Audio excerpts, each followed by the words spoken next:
Thank you, Kelly. Thank you, Reef Catchments, for the opportunity to speak today. A lot of my presentation is kind of similar to what Ross spoke about earlier on, but probably at a bit more grassroots level. So we're going to, I'm just going to focus on some important considerations when grazing livestock in our part of the world as part of the paddock to plate theme for today. So my first question for you guys is, why do you have livestock? Would anyone like to shout out for us? They look pretty in the paddock. Look pretty in the paddock? Yep. Eat them. To eat them? Yep. So when we're talking about paddock to plate, then I guess there's a ideal or an idea there that they're going to end up as steak on a plate at some point in time.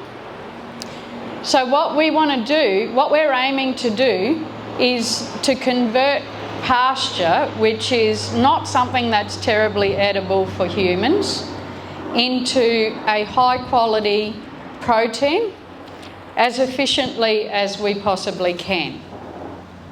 So with that in mind, livestock producers are actually grass farmers, which Ross touched on in there as well. So it's about efficiently turning grass or pasture into beef. I'd like you to have a think about your place. So think about what size it is. Things like the topography. So is there a creek that runs through the middle of it? Is that creek fenced off from livestock, or do the animals access that for water? Do you have a piece of rainforest up the back that you don't graze? Possibilities are endless. What land types are there? Is it sandy? Is it clay? Is it something in between? What infrastructure do you have? Do you have a reclaimed cane farm where it just has a boundary fence and that's all that's there at the moment? Are you able to rest paddocks and move animals around? Do you have off-stream watering points? Do they have to walk into a dam or a creek for water, or do you have a trough system for them? How do you graze it? Are there animals accessing all parts of the paddock of your backyard all the time, or do you vary that stocking rate? How many animals can you carry? How many can you safely carry? What plants make it up?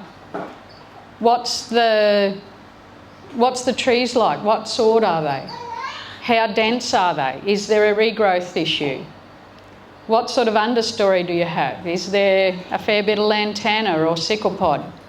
And then what grasses and legumes and things make up the actual forage side of your pastures? How palatable are those plants? Is it improved pasture with legumes, or is it what's grown back after the cane was removed? So and then what livestock and other animals are on there? How many? How many adult equivalents does that equate to? Does everyone know what an adult equivalent is? So it's really helpful to be able to compare different classes of animals with a common denominator. So we can work out if 50 weaner steers have a higher or lower requirement than 30 lactating cows. So our adult equivalent is a 450 kilogram Bos Taurus or British bred steer at maintenance. So that means not gaining or losing weight. So that's our adult equivalent. And then if we can compare what we're running to that adult equivalent, then that helps us to work out what the comparisons are. Do you know what your animals weigh? So Ross spoke earlier today about if we're producing kilograms of beef, then it's really helpful to know how many kilograms of beef we're producing and how we're producing it, what our average daily gain of our livestock is at different points through the year. If you don't have a set of scales, then I would really encourage you to go and talk to all those guys around at the bar there at lunchtime and see what sort of prices they can give you. Because we only have a small place, but we've had a set of scales forever. And that came from my husband's family selling weaners at Baker's Creek back when the sales used to be there, and thinking what they reckoned they weighed and what they wanted for them, and someone else saying they're not going to weigh that. They're not going to have that weight in them. And so they went and bought a set of scales, and we've weighed cattle ever since, and that was 40 plus years ago. So they're well worth investing in, because if you don't measure it, then it's hard to manage it. So they're just some of the things to consider when you're grazing livestock. What I want to focus on today is the impact of rainfall on pasture production and animal production. So if we can match our animal production to our pastures, then that's going to give us the most efficient system. So I've just got a graph here, which is our rainfall. So it's pretty similar to what Ross had. January, February, this is roughly for Mackay Airport. Our average monthly rainfall in January, February is around 300 mil. Drops off a bit under that in March. April's about 150. May's just under 100 mil. And then from June to October, we have 5 months where our average monthly rainfall is less than 50 mil. We then, November, start to get our seasonal breaks, and December our average monthly rainfall's back up to around that 150 mil again. So if we then look at superimposing our pasture growth on that, what we find is, when do our pastures grow the most? Through the wet season. They're also impacted by, so our tropical pastures are impacted by day length and temperatures, which stimulate their growth. So we get good growth through the wet season. Once we sort of get to March, April, even if we've still got good temperatures and soil moisture, our day length really starts to decrease, and so their growth rate decreases. We can get pasture growth throughout the year in our neck of the woods because of that bit of rainfall that we get through, and our temperatures are pretty conducive still to some growth. But we all know that you don't have to mow the yard as frequently through winter as what you do through summer. So we're not going to get a whole lot of extra growth through there. What is going to impact how quickly our yield declines and to what level? Grazing pressure, did I hear? Sorry? Yep. The biggest thing is going to be how quickly we're eating it. So if we've got a heap of cattle or a heap of adult equivalents here, then we're going to really run it out quite quickly. If we have less, then we might do something like that. And then what we really want to keep is some residual at the end of the dry season, so that our pasture can respond quickly when we get that new rainfall, that new season rainfall. So we tend to suggest somewhere around 2 tonne per hectare residual. That gives our pastures the best opportunity of responding as soon as, well, within a couple of weeks of receiving rainfall. If we've run it right down so that it looks like the lawn over the back here, or like this, then our pasture's got to come back from seed or really struggle with those node issues that Ross spoke about. It's harder for it to respond, takes longer, and it probably won't grow the same amount as if we've left a good residual. Again, as Ross mentioned, the powerhouse, the nutrition of pastures is in the leaf. So they're little solar panels that convert sunlight, water and our other nutrients that they get through the soil from their root system into carbohydrates, which is the energy supply for both the plant and for our animals. They're at their most digestible when they're actively growing, and they're also at their most nutritious. So our animal production is going to be maximised through our wet season time. Conversely to that, as we get to the back end of the dry season, we either end up with not much pasture, or else it's pretty stalky and crappy, there's less leaf. So its digestibility decreases. It takes longer for the rumen to break down that material. And as well as that, the nutritional value of that pasture is also lower. So animals actually need to eat more to get the same level of nutrition, but in fact they eat less. So we have a double whammy effect there on the nutrition for the animal. They don't eat as much and it's of lesser quality. So they're not getting the same level of nutrition from it as what they are through the wet season time. The other thing that can happen in our neck of the woods, we have an average monthly rainfall of 300-ish mil, but we might get 500, or we might get 1,000 for a month. And when that happens, our plants are mostly water. So we can have pastures that only have 20% dry matter through our extreme wet seasons.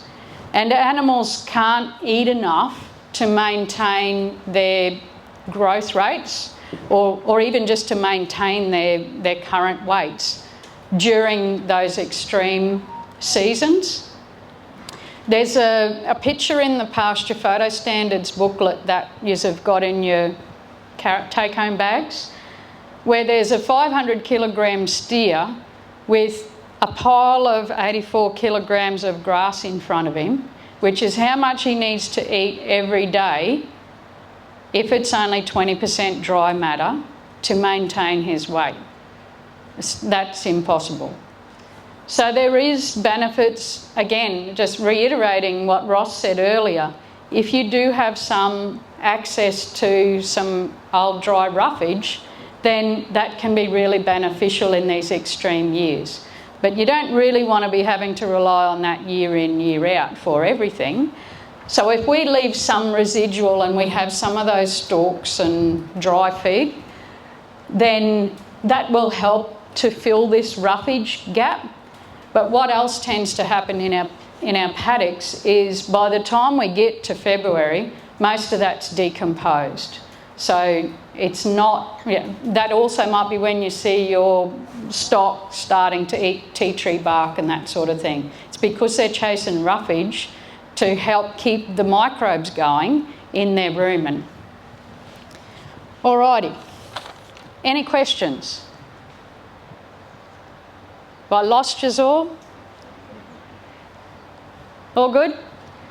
Okay, so now we're going to look at some animal production.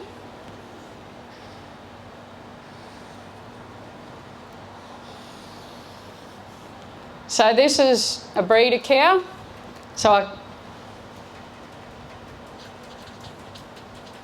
We're going to start with calving, and because we're looking at a cycle, we're going to go to calving again. What time frame would we like that to be? From calf to calf. 12 months? Yep, cool. What's an important thing that goes with calf to calf? What else do we need to do to help our cow give us that calf again next year? Weaning? Yep. What age are we going to wean? 6 months? Yep. So 6 months is in the middle, somewhere sort of 6 to 7 months.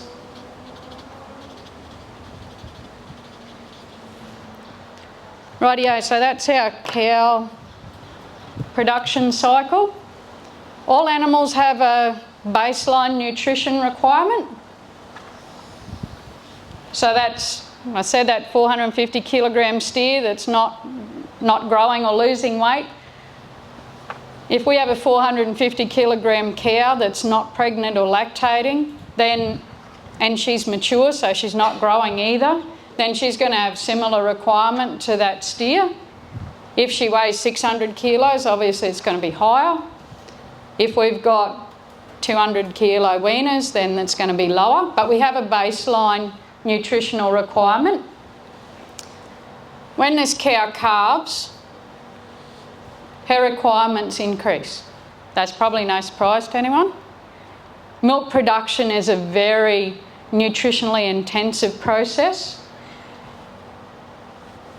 First month post-calving, cows build up their milk supply so that 2 to 3 months is when they're in peak lactation.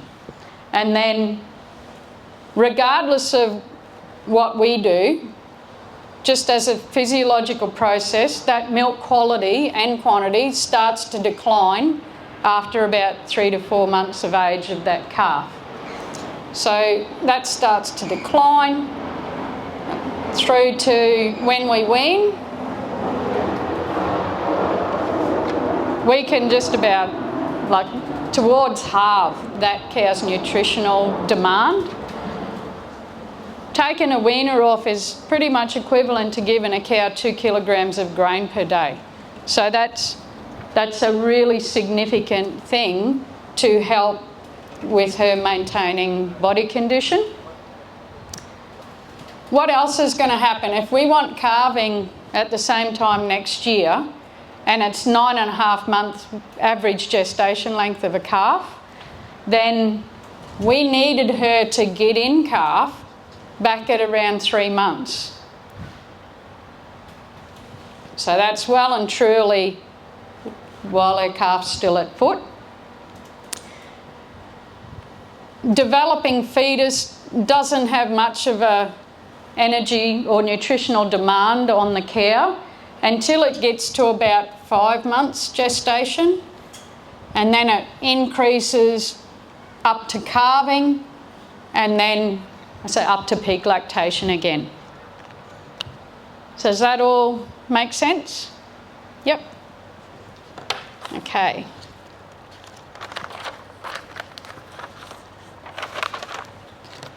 Now just going to quickly look at animal growth.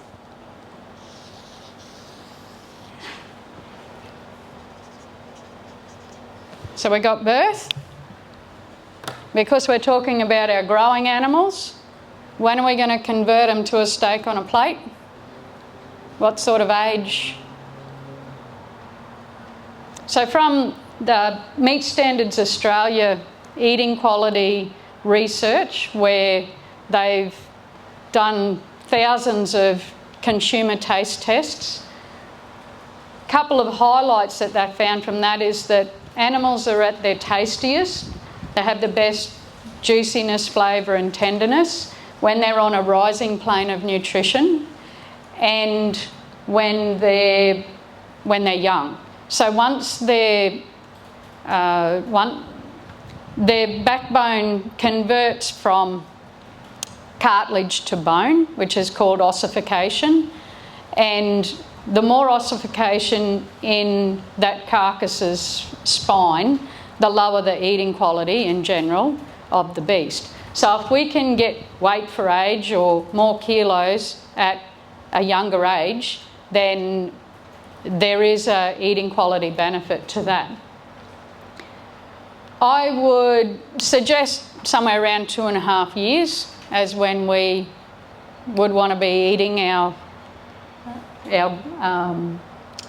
animals by, our steers and so on, or sending them to the meatworks. So if we'll have a birth weight, so if we say somewhere on average between about 30 and 40 kilos, we're going to wean them so if we say somewhere around 200 days, 180 days is 6 months, so somewhere around there, we can expect, if their mum's on good nutrition and she's a mature cow, we can expect them to do pretty much 1 kilo a day through till weaning. And then what happens? Pretty much plateaus off. Okay. Until when? When do they start growing again? When the season breaks, when we've got some good pasture in front of them. So we get some more growth. Another dry season, another wet season, through till somewhere around 2.5 years. Is everyone all good with that? So what do you notice about these graphs?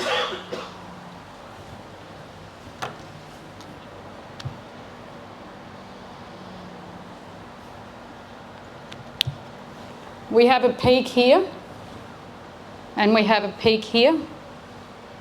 So if we can match our maximum animal production requirements with our maximum pasture availability, then that's going to give us a pretty efficient, or as efficient a system as we can, without taking into account things like fertiliser and maybe some irrigation or something like that, or ponded pastures.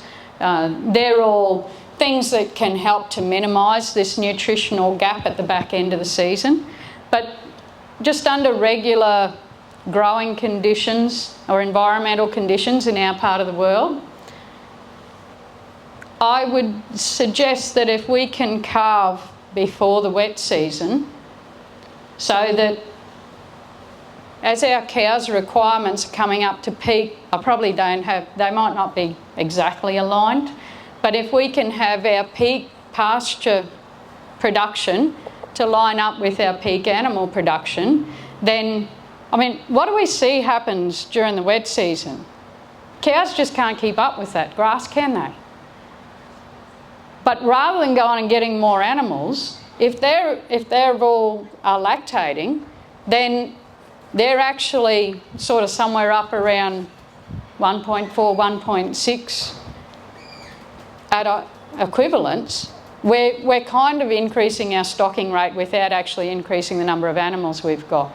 And then conversely, when we wean, we're doing the same thing. We're dropping our stocking rate without actually doing a lot about dropping the number of animals we've got.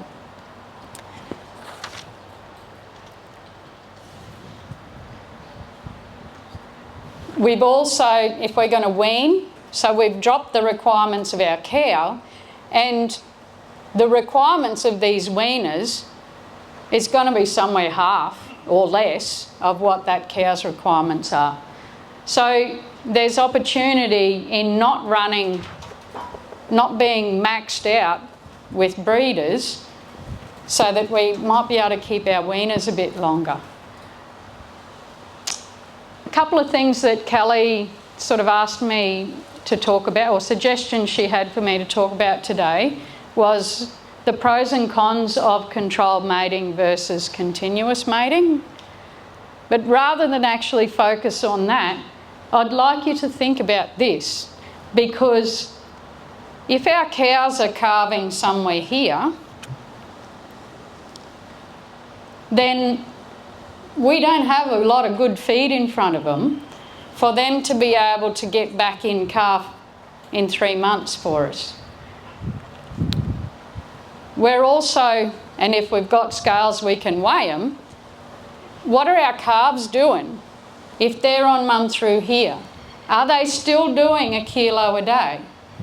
And if they are, what's mum's body condition doing? Is she falling away? The other thing in our part of the world that, what do we know about, I said this here, we really don't want calves born in January, February, March. So, therefore, that kind of gives us a much shorter window than what drier climates would tend to look at. Does that make sense to everyone? So if we can, and I guess then the other thing that Kelly asked me to mention was what happens when you want to sell and everybody else is wanting to sell as well? Is that going to create a glut in the market? And what do we know about buying weaners in June? Who wants to buy weaners in June? Not really. When do you want to buy weaners? Or when, if you're growing animals or you're in the business of buying weaners, when do you want to buy them? From a pasture perspective, pretty much after the first rain or just before it, because you don't want to pay more than everybody else. But what's everybody else doing? So what else do we know about that break in the season? Does it happen at the same time every year? No. So if we've got weaners in June and we've got room to hold them through till the break in the season, then we have the opportunity of capitalising on the increase in the market then. But we've got to have space available to be able to keep them through there. We can tick them along with not a lot of additional nutrition, just keep them poking along. You don't want them to be losing weight, just ticking along until either we want to sell them or our season breaks, so we might keep them. We tend to do that, although it's not religious every year, because this can give you some buffer in your system. If you need to sell them at any point in time, then you can. If your season doesn't break until late December, then you're probably only going to get something like that for growth. Then there might be an opportunity to sell them as feeder animals, so into a feedlot. It might not be worth you keeping them for that second year to send them to the meatworks, but you have options. Whereas if you've just got all these, then it's much harder to mitigate and manage for the variability in the climate and rainfall that we have around here. So along with that then, for our animals that we are selling to the meatworks, because we know that best eating quality is when they're on a rising plane of nutrition or when they're growing well, we probably want to sell them somewhere around here. And what do we know? Does everybody want to sell them around there because everybody's got similar pasture growth? So my suggestion is to book your space early, because there's nothing worse than thinking I'm going to have these cattle ready to sell at the end of May, and you ring up at the beginning of May to book them in and they say, our first available kill space is mid-July. That really then puts pressure on your system, because you've got these big animals that are going to eat a heck of a lot of pasture, because, like I said, if this is a 450 kilo, well, your 550, 600 kilo animal is going to have higher nutritional requirements. They're going to be eating a lot more of this pasture a lot faster, so it's going to do that a lot quicker. Any questions?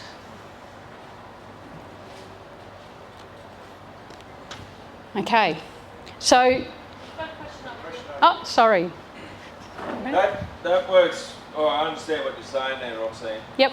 Okay, but the problem with a lot of it around here is a lot of people only run 100 acres to 170 acres, so they don't have the carrying capacity to be able to have a decent number of breeders and then carry your cattle through for that extra time.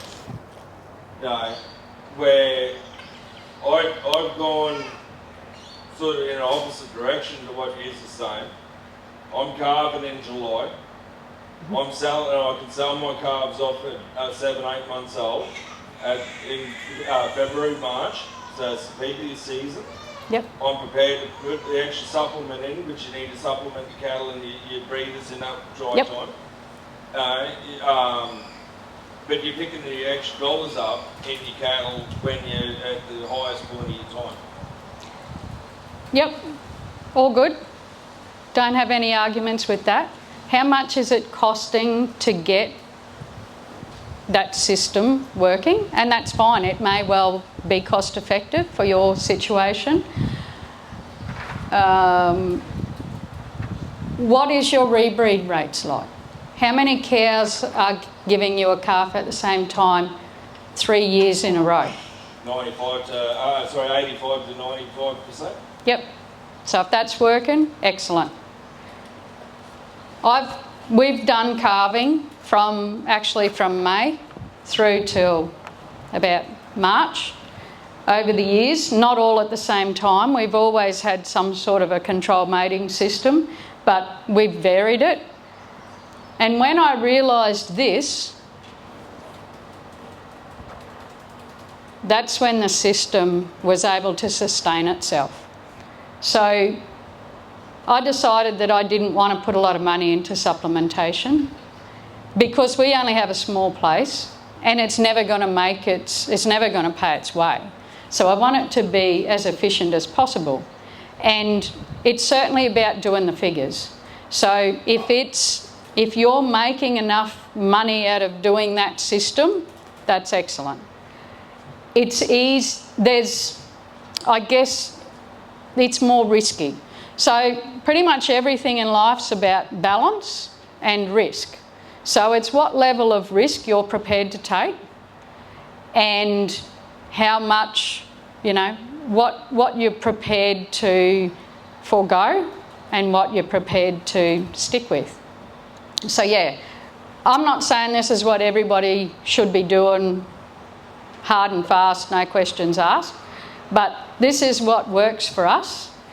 And it's also, I then found out that it's actually backed up by a fair bit of research too. So there's certainly, there's certainly no, if you're happy to have your calving through here, then that's fine.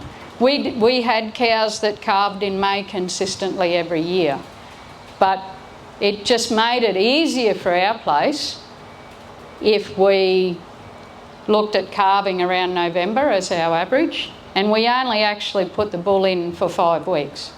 So our calves are all born in a very narrow window, so that, because again, we only have a small number, so we want them all to be the same. We don't want to have a handful that have got calves on them at different times of the year, and then have a handful of calves that we've got to wean at a different time and all that. Is that? Yeah. You're happy with that, Alan? Yeah.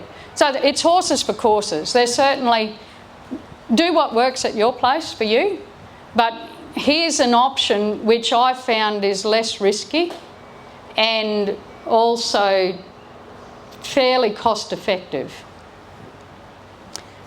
So just my take homes. If you can match your animal production with your pasture production, then that'll provide the most efficient system for you So it'll give you your best bang for your buck. Know and understand your place. Its benefits and advantages, and also what its limitations are. So I think, Alan, your place is a bit more protected in that than our place. So, yeah, having your, I say you wean and sell straight into. No, I've got ourselves, because I've got enough country now, I've got ourselves set up that we've got a breeder block where we have our breeders on. Yep. And it's undulating country, so it's iron bar country, it's nothing flat. Yep. So I have all our cows calved in July till September. Yep. In a 3-month window. And then by the time, and then I wean, depending on the size of the calves, but I usually wean around that February, March mark. And those calves are hitting around 250 up to 300 kilos. I've tried to supplement feed all year round. So what do you supplement with? What do you feed them in your supplement? Well, I've been using Nebo rural coastal mix, especially during the wet season mix during the summer in the wet, so it hasn't got the urea. Urea? Sorry. No urea in it? Yeah, no urea in it. Yep. And then as the season dries off, then I change over to the coastal mix. But that means you've got to have 2 lots of mixes. But like I said, it's we're sitting around that 85 to 90% carbon rate, which I'm pretty happy with. Even with our first calf and heifers, so we wean, we bring our calves back to home in March. We put our weaner heifers across on one side of the road, so then they get joined with the bull in July to September. So only 6-month weaning, and then they're joined. I join them younger, but they're around the 300 to 350 kilos of weaning. Yep. But by the time they're ready to start calving again, they're sitting up around that 450 kilos. Yep. So it's all I'm trying to say is that you've got to know what your country can do and what your cattle can do before, to work in to what it's going to work. And we've been working at it for 20 odd years, so I'm not saying it's everywhere is different. Yep, absolutely. And it's amazing how breeders over the long term adapt to your system, because we found, we've been doing this for this system for up around 12 years now, and the biggest thing for me is the relief at this time of the year with not having calves around yet. Because our cows are in good condition, we know they're going to calve, they've been preg tested, they're going to calve from the end of October through to early December, and I'm not stressing about, where's the grass? Where's their feed going to come from in a month's time? So yeah, that's a big thing for me, is that relief in not stressing about where the feed's coming from. But there's certainly horses for courses. Yeah. The other thing is to look after your pastures, and then the rest will pretty much take care of itself. So Alan's probably focusing a bit more on what Ross was talking about, and utilising down to really managing that leaf, and probably some fertiliser along the way in some places, but certainly your supplementation of your animals. Yeah, I haven't. Yep. I've tried different fertilisers, and it was getting to the point where it's getting too dear. Yep. I haven't scratched it off yet. I'm still looking around, and there's other products out there that I'm trying to see which one is going to give me the best growth and grass matter and that. Yes, your feed will die off at this time of year and slacken up, but it's saying that we've got a bit of country now, so we can bale grass. I can take a few bales out and put out with my cattle. That helps ease the pressure off the pasture. Yep. But also by weaning in that February, March part, your grass is still growing, so that's giving you your body back into your feed again. That's the way I look at it as. It's allowing your cows to pick up back into their full condition again. So when they're coming into that time of calving again, they're in that prime condition. That yes, they will lose condition, but they're putting their absolute most into that calf, and that's where I reckon I've been able to pick up my extra 250 kilos, 50, 70 kilos in my calves, where before I was weaning at 200. Yep. Where now I'm actually able to do my weaning at 250 to 270 kilos at the same age, around that 7-8 months old. And because the cows are coming into a good season, you can actually go, right, well, the cows are doing well, I can leave my calves on that a little bit longer too, to give them that bit more of a head start so they're ready to go to early join or background your steers through that 400, 450 kilos. Yep. And Yep, no worries. So we've heard a different perspective, and that's great because it's about what works for you at your place. And like I said, what labour you've got available, what level of risk you're prepared to take, and what you're comfortable with.